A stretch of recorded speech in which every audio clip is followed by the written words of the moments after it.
Continuamos en el conversatorio con Paul, en este caso con Juan Manuel Slavach, un militante, pero además una persona muy capacitada y con muchos conocimientos en torno a la comunicación y a la tecnología, y en esta idea de acercar las prácticas políticas a la tecnología.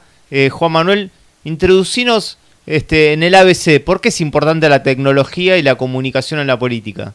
Es importante introducirlo como concepto en la política porque ya forma parte de nuestra vida cotidiana, ¿no? Yo tengo 44 años y he visto cómo desde mis 18, 19 años, donde tal vez, o un poquito antes también, cuando inicié mi participación política, donde la participación de lo digital era nula, hasta hoy.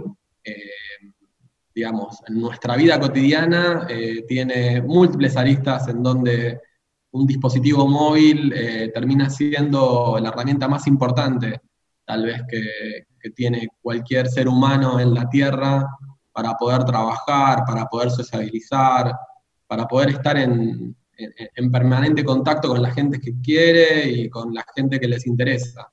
Y la política, obviamente, fue, digamos, utilizándola como herramienta, ¿no? Como el resto de las prácticas de todo ser humano.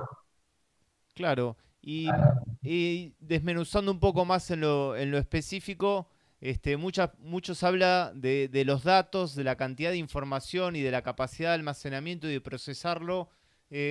¿Cómo sería esta cuestión de construir en base a datos o a esa información? ¿O para qué puede servir? ¿Cómo es ese proceso?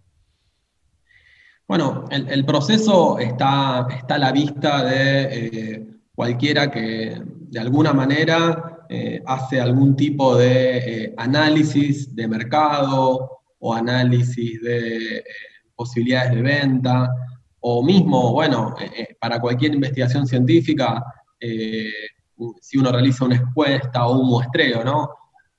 A diferencia, tal vez, obviamente, de lo que sucedía antes, donde nuestra vida cotidiana no dejaba ninguna huella eh, tan fácil de seguir, tan fácil luego de utilizar potencialmente para sacar conclusiones. En nuestra vida digital va dejando infinidad de huellas, que a veces, obviamente, trascienden lo legal o ilegal su uso, ¿no? Eh, yo creo que, digamos, tomar conciencia justamente de toda esa información que en la vida cotidiana uno va dejando de manera consciente o inconsciente, hace a entender todo lo que es el ecosistema de las empresas que hacen a ofrecer servicios en línea, ¿no? En la década del 80 y bueno, y después en la década del 90 había muchas frases y muchas metáforas alrededor de esto, de cómo se iba a desarrollar la economía en el futuro. Y digamos, para responder esa pregunta que vos haces, yo dejo esta reflexión. O sea, muchas veces uno se pregunta por qué existen tantos servicios gratuitos, ¿no? En Internet, como puede llegar a ser Facebook, como puede llegar a ser el webmail de Gmail y todo el resto. Y obviamente por detrás de todo eso está, digamos, el hecho concreto de que, digamos, el pago por todo eso que nosotros hacemos es la huella digital que les dejamos, ¿no? Es toda esa información nuestra que les vamos dando. Obviamente de manera más evidente, a veces porque a partir de esa huella se nos da publicidad y se nos ofrece publicidad y la consumimos en el momento, o de manera menos evidente, ¿no? Donde esa información al fin y al cabo sirve para que terceros de alguna manera nos traten de vender algún tipo de producto o servicio. Entonces, eso un poco engloba, ¿no? Lo que sucede hoy en día.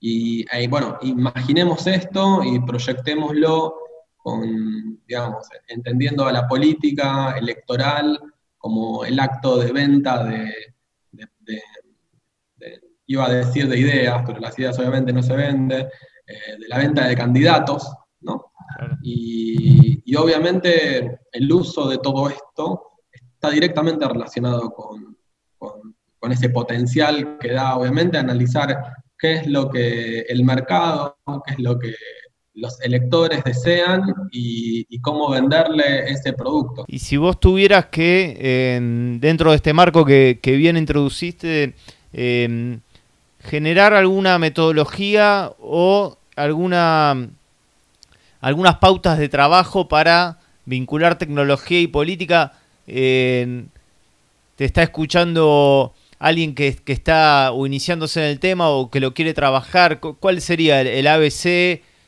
para arrancar ya metodológicamente a intervenir en estas acciones? Sí, bueno, hay un ABC básico y es, primero, utilizar las herramientas adecuadas. Y las herramientas adecuadas siempre van a ser aquellas que tienen de la mano, obviamente, el potencial de haber sido creadas por una comunidad de software libre, ¿no? Y a esto, digamos, tal vez agrego un concepto nuevo que tiene que ver y atraviesa toda la gestación de nuestra vida digital, que es las manifestaciones de software libre, creo yo, entendida siempre como un marco de resistencia cultural, ideológico y práctico, ¿no? A lo que hubiese sido de otra manera eh, el software comercial y el software privativo, poniendo obviamente todos los órdenes de nuestra vida en relación a las máquinas, a su cuidado. Y en relación al software libre, yo, o sea, y comenzando a desmenuzar alrededor de eso, yo lo que les plantearía obviamente es que se aprovechen mucho, obviamente, de capacitarse para poder entender eh, a, y comunicarse de manera correcta con sus compañeros, con sus compañeras. Ese es el ámbito, uno de los ámbitos más importantes, creo que también es parte de lo que vos expresás de manera muy clara en el libro, que aprovecho para plantearte que todavía no lo he terminado, pero que tiene una introducción y tiene una potencia muy buena y va en el sentido correcto. Entonces yo creo que el primer punto para quien empieza esto es saber utilizar entonces herramientas de comunicación para estar unidos, para estar comunicados y para tomar decisiones, ¿no? Ese sería el primer punto.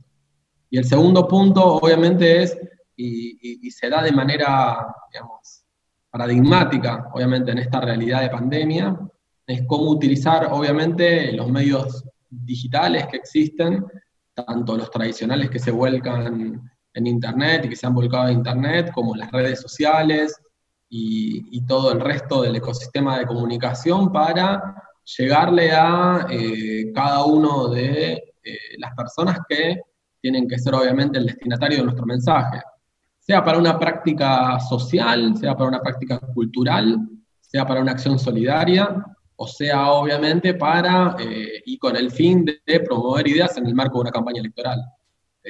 Este obviamente digamos, es algo que termina siendo muy virtuoso si uno lo lleva a cabo de esa manera. Yo he visto muchas veces cómo se pone, digamos, el caballo, el carro delante del caballo se hace mucho el foco en lo segundo, ¿no? Y lo cierto es que si uno no le da a sus compañeros y a quienes forman parte del equipo primero una herramienta metodológica bien clara para hacerlo y potenciarlo, la verdad que sí, la influencia que uno puede llegar a tener manipulando de mejor y de mayor manera la comunicación en las redes sociales termina siendo, digamos, nunca termina siendo suficiente, ¿no? Y poniendo ejemplos muy recientes de este tipo de acciones, digamos, se me viene a la cabeza, ha habido montones, a través de TikTok como herramienta, digamos, y en la planificación de la ejecución de un boicot que tiene un sentido electoral, lo que pasó en Tulsa con, digamos, el acto de campaña De Trump, de uno de los ¿no? es uno de los personajes más siniestros que ha dado, obviamente, esto que hace a la era digital en cuanto a promoción, que es el presidente de Estados Unidos, ¿no? Donald Trump. Claro, ahí se vio una acción mancomunada entre lo social, lo político, lo territorial y lo digital. Digo, eso es un poco lo que hay que mezclar, ¿no? En una sola estrategia con esos componentes. Sí, si vemos, digamos, como siempre, digamos, no hay mucho para inventar. Y si vemos un lugar, obviamente, que es tanto el nido de las relaciones digitales, ¿no? En su máxima expresión, como el campo de batalla de muchísimas de estas expresiones en cuanto a la libertad de expresión y la libertad de las libertades individuales y el desarrollo del software libre, tenemos que obviamente mirar a Estados Unidos. Ahí hay ejemplo, ahí hay mucho para aprender y mucho para copiar, ¿no? En este proceso de cómo organizarse. Y es muy dinámico, y la verdad es que yo que lo he vivido de alguna manera, pensándolo y tratando de potenciarlo año tras año, te puedo decir que cada 2 años, que vendría a ser el ciclo normal, por ejemplo, tomando las campañas electorales como centro, las estrategias han sido diferentes y las herramientas han sido diferentes. Por eso pongo el caso de lo de Tulsa, que si quieren después podemos mandar un link con, hay muy buenas notas y descripciones respecto de lo que pasó, para no profundizar en eso y dejar al resto lejos, digamos, fuera de la charla. Pero bueno, TikTok ha sido, digamos, un ejemplo de cómo lograrlo. Bueno, y para finalizar, te hemos visto en una nota en página 12 al comienzo de la pandemia, donde con otros autores, digamos, hacías hincapié en la posibilidad del uso de la tecnología para la pandemia, para la prevención, y también como dándole a una autoridad a los gobiernos para para el uso de datos en determinadas circunstancias.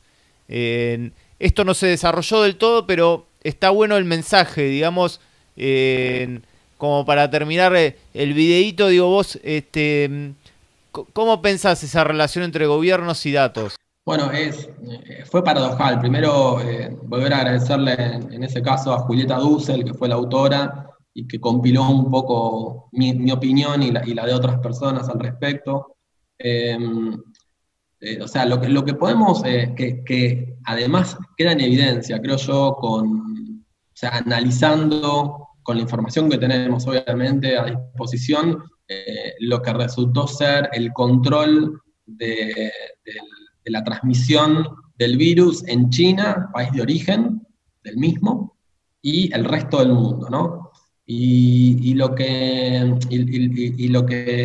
propongo, y creo que lo que está demostrado es que, digamos, las tecnologías de la información pueden ser fantásticas, obviamente, cuando se utilizan en cuanto a la calidad del análisis y la calidad del seguimiento y de las personas y el control que pueden ejercer, obviamente, sobre las personas para poder llevar adelante acciones, por ejemplo, de aislamiento, que fue el caso concreto de lo que se perseguía con el virus, y cómo, bueno, es paradojal, ¿no? Porque además toda la legislación de Occidente ponía como excepciones esta clase de situaciones para que los gobiernos se puedan apropiar de esos datos, que por lo general están a disposición solo a través de los dueños de las empresas de dispositivos móviles, para al fin y al cabo o sea, realizar con mucha eficacia el control respecto del movimiento de las personas.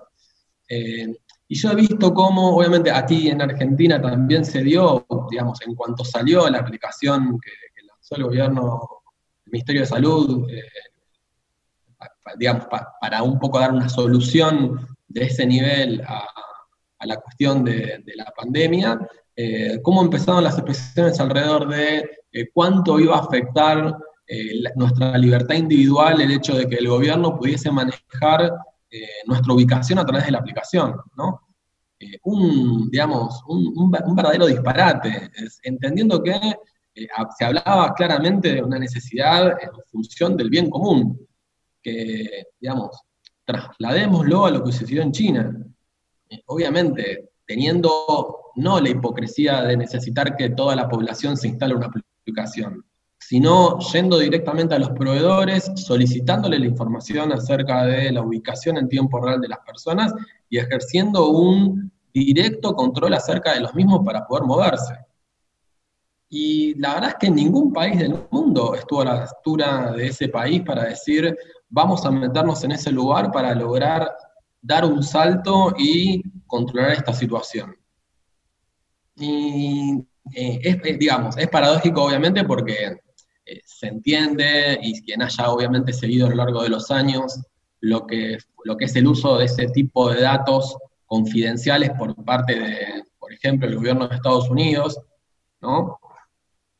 Sabe que esa información existe y que esa información, cuando es necesaria para fines, obviamente, totalmente poco éticos, como es perseguir a opositores, o como es realizar una lucha contra el terrorismo, en muchos casos, se la utiliza sin ningún tipo de problema. Claro. Yo creo que, obviamente, la situación en la cual se enfrentaban los gobiernos, no hablo del argentino, sino hablo a nivel mundial, las grandes potencias, era poner en evidencia, al fin y al cabo, hacia la población, la capacidad que tenía el gobierno de hacerlo, si fuese necesario. Y vuelvo a repetirlo, es algo que estaba amparado legalmente hasta para, a nivel, digamos, de excepción, lograrlo, ¿no?